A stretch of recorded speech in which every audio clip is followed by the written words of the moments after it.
Assalamualaikum warahmatullahi wabarakatuh, sobat-sobat pembelajar dimanapun Anda berada. Jumpa kembali bersama saya di Tri Joko Mulyono Channel. Belajar bersama menggapai ridho Allah Subhanahu wa Ta'ala. Baik, sobat-sobat dimanapun Anda berada saat ini, untuk pertemuan kali ini tentunya kita akan bahas satu materi yang menarik untuk kita semua, untuk kita pelajari bersama, dan mudah-mudahan jadi barokah kita fit dunia wal akhirah. Apa materinya? Yuk langsung kita ke materi. Cek it.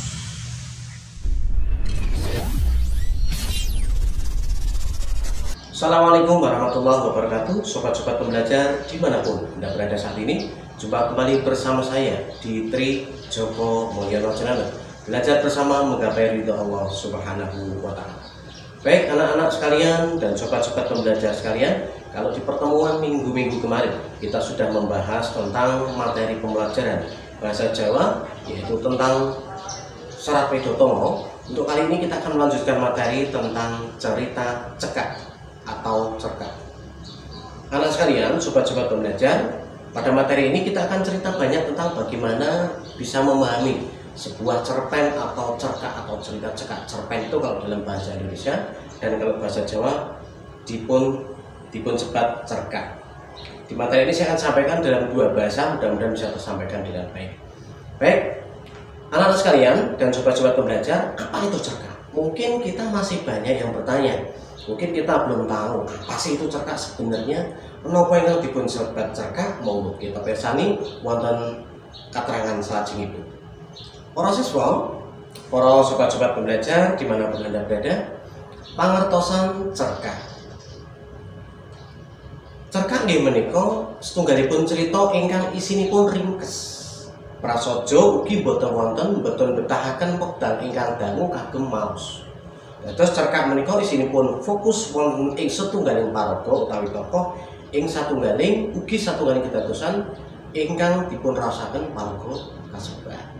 Artinya apa? Bahwa cerkak itu adalah sebuah cerita pendek yang tidak memerlukan waktu panjang untuk membaca. Cukup dengan waktu yang singkat, namanya juga cerpen, cerita pendek. Dan kejadian yang dialami oleh si pelaku atau tokoh ini menjadi pokok utama kita dalam mempelajari cerkak. Nah, anak-anak sekalian, sobat-sobat pembelajar dimanapun kalian berada, lalu konstruksi atau struktur membuat cerkak itu seperti apa? Kita lihat di tampilan selanjutnya. Ya, kita lihat.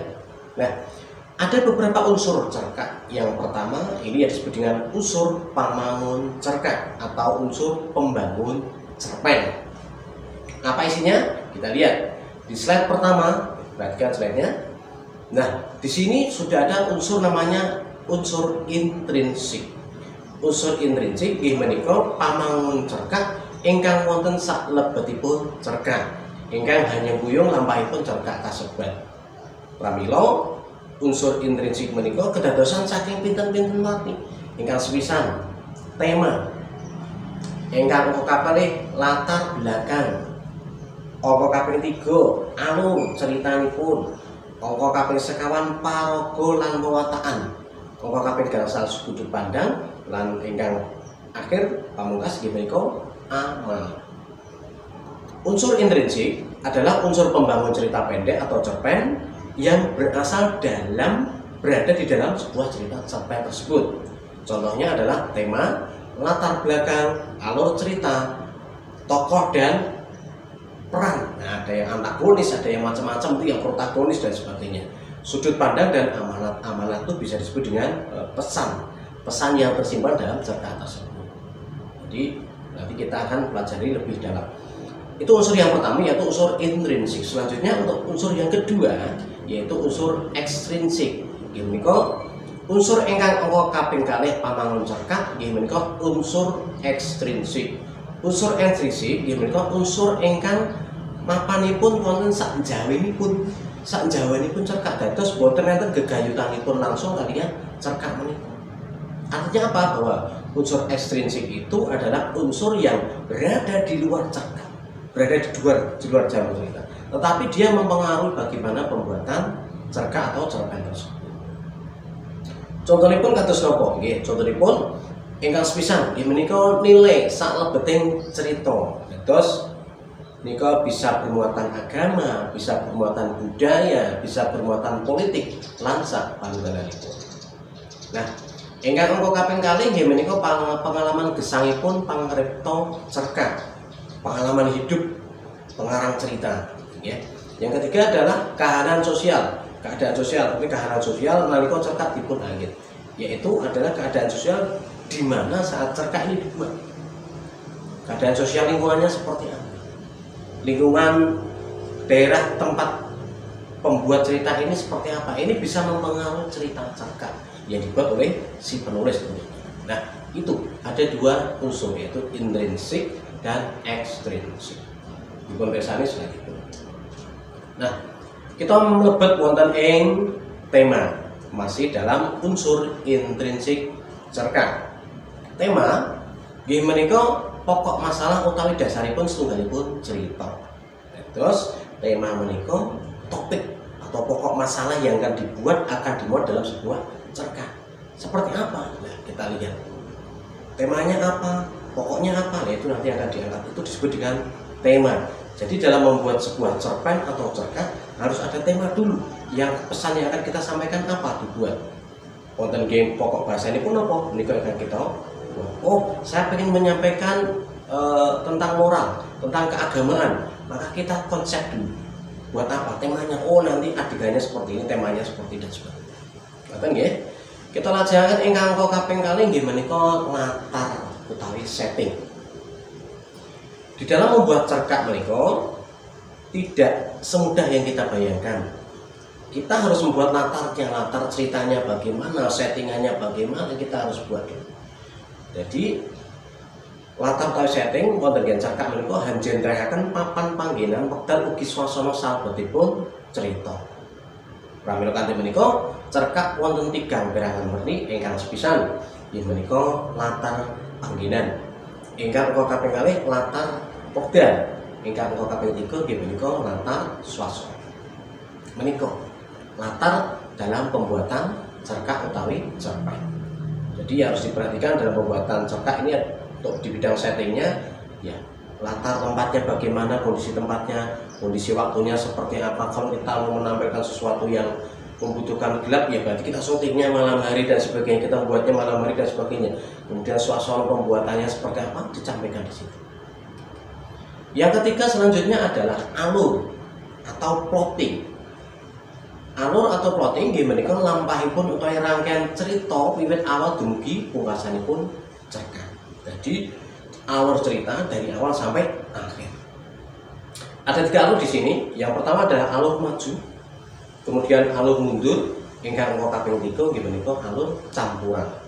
Alur maju yaitu cerita yang runtut mulai dari awal sampai akhir, mulai saking awal dumugi pungkasaning cerita.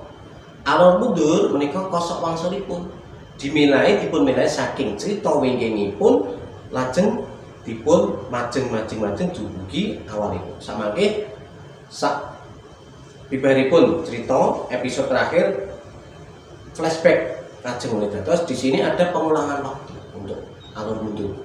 Kemudian yang ketiga adalah alur campuran, gabungan antara alur maju dan alur mundur.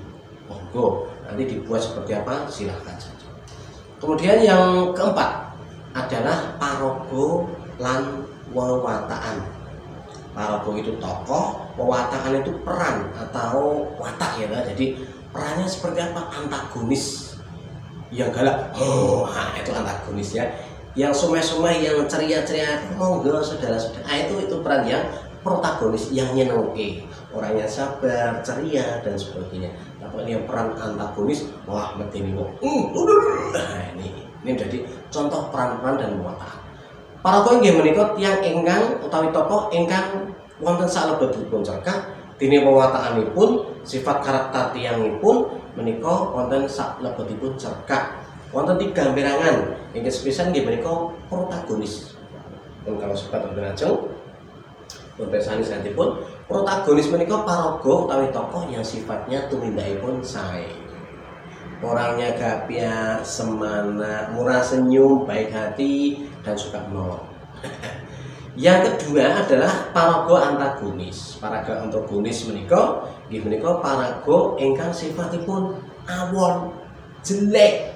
Isinya yo budrekan, ngamukan, sembarang-barang sing elek-elek, sadis, grundelan dan sebagainya. Lah itu ngertipun wastani peran antagonis.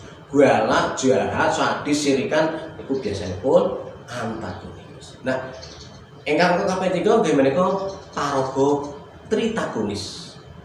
Tritagonis menika paraga atau tokoh yang bisa menengahi antara yang protagonis dan antagonis tadi, sehingga bisa menjadi cerkaknya berjalan dengan alur ceritanya berjalan dengan baik. Nggih. Apa kaping gangsal menika sudut pandang. Apalagi ini sudut pandang. Sudut pandang nggih menika caranipun penyerat, terus caranya penulis cerita menjalankan cerita. Sudut pandang menika saged dipun pirsani saking ukara ingkang dipun ginakaken. Jadi sudut pandang itu adalah caranya seorang pengarang menyampaikan pesan di situ dengan membawa kata ganti, memakai kata ganti orang. Di sini contohnya sudut pandang kaperang dados kalih. Wonten ada dua warna, ada dua macam. Yang pertama adalah sudut pandang wong kapisan. Orang pertama biasanya pun ngagem tembung aku. Aku ini mesti orang pertama. Nah, kamu, dia, kamu itu berarti orang kedua. Dia berarti orang ketiga. Ngoten nggih. Ingkang kaping kalih nggih menika wong katelu saged dipun tiliki kanthi pangagemipun tembung dheweke, dia, atau langsung menyebut namanya, Bambang, Slamet, Tukijo, Maimin, monggo. Itu dia pakai nama langsung, berarti dia adalah orang ketiga.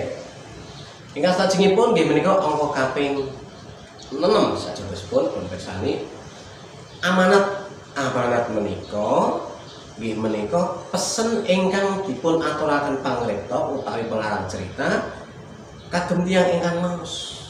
Nah, terus kita membaca cerpen itu isinya apa? Di situ ada pesan yang harus kita, pesan moral yang harus kita bawa. Biasanya ini berupa kebaikan agar kita senantiasa berjalan dalam rel-rel Tuhan Allah Subhanahu wa Ta'ala, agar kita dalam tetap kebaikan. Amanat juga bisa disebut dengan pesan moral. Nah, menika para siswa, para pamirsa, para sobat-sobat pembelajar wonten budi kemawon jeneng kebenaran menika ingkang dipun wastani unsur intrinsik. Ingkang salajengipun kita mlebet wonten ing unsur ekstrinsik. Menapa menika? Unsur ekstrinsik menika pamangun cerita cekak ingkang wonten sakjawinipun berada di luar.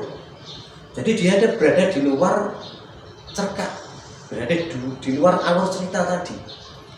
Dan tidak ada yang hubungannya sama sekali, boten-boten gegayutannya pun langsung kalian pamangun cerkak tersebut. Jadi nggak ada hubungannya sama sekali. Contohnya pun kados napa? Contohnya pun nggih menika nilai salah beting cerita. Contoh kondisi politik pada saat itu, kondisi agama di suatu tempat pada saat cerita dibuat, kondisi sosial ekonomi lan sak panunggalipun. Ingkang salajengipun nggih menika pengalaman gesang pangripta. Seorang pencerita, seorang pengarang cerita itu tentu akan lebih girah, lebih mudah menceritakan saat dia sudah mengalami sendiri. Dan ini mungkin akan mewarnai cerita tersebut. Ingkang kaping 3 nggih menika kahanan sosial. Nalikanipun cerita dipun anggit dipun buat, yaitu keadaan sosial lingkungan ketika saat cerkak itu dibuat. Ini contohnya adalah lokasi atau lingkungan di mana cerkak itu dibuat. Lokasi lingkungan rumah pengarang ini biasanya kan membawa warna tersendiri untuk cerkak tersebut. Ini kok kita dipun wastani ekstrinsik. Nah, nilai saklebetipun cerkak. Nah, niki ya menika saklebetipun cerkak biasanipun saged nglebetaken unsur sanes kados agama, politik, budaya lan sanes-sanesipun ingkang manggen wonten ing daerah kalawang. Ingkang salajengipun nggih menika pengalaman gesang lampahipun cerita cerkak menika biasanipun ada pengaruh besar dari pengalaman hidup seorang pengarang cerita. Ini pengaruh sekali. Kalau mungkin adik-adik nanti dalam tugas punya cerita yang unik-unik, kaitkan dengan pengalaman hidup yang pernah kalian lakukan, yang pernah kalian alami, mungkin akan lebih bisa dipahami dengan baik, itu ya. Tapi jangan lupa masukkan unsur peran moralnya, pesan moralnya apa, masukkan juga. Yang selanjutnya adalah kahanan sosial nalikanipun cerkak dipun anggit. Keadaan lingkungan sosial ketika cerkak dibuat lampahipun cerita sak lebetipun cerkak biasanya pun ugi saged dipun pengaruhi kalian cerita ingkang wonten daerah sekitaripun. Contoh Senjaya ingkang caket kalaras menika Senjaya menika caket. Nah, seorang pengarang cerita yang lokasinya berdomisili dengan lokasi wisata Senjaya, ini biasanya dia tidak akan cerita jauh dari lokasi, akan ada cerempet-cerempetnya sedikit. Oh iya, Senjaya itu kejadiannya seperti ini dan sebagainya. Nah, itu nanti akan menjadi warna tersendiri dalam kajian cerkak. Itu saja para siswa, anak-anak sekalian dimanapun Anda berada. Mudah-mudahan sobat-sobat pembelajar sudah bisa memahami materi ini, walaupun saya sampaikan dalam kondisi daring jarak jauh, dan mungkin ada yang kesulitan tentang materi ini, monggo silakan nanti WA pribadi kepada saya, dan insya Allah saya tanggapi dengan baik. Makaten sosmaten ing sono. Akhir kalam bila taufik wal hidayah wal inayah. Assalamualaikum warahmatullahi wabarakatuh.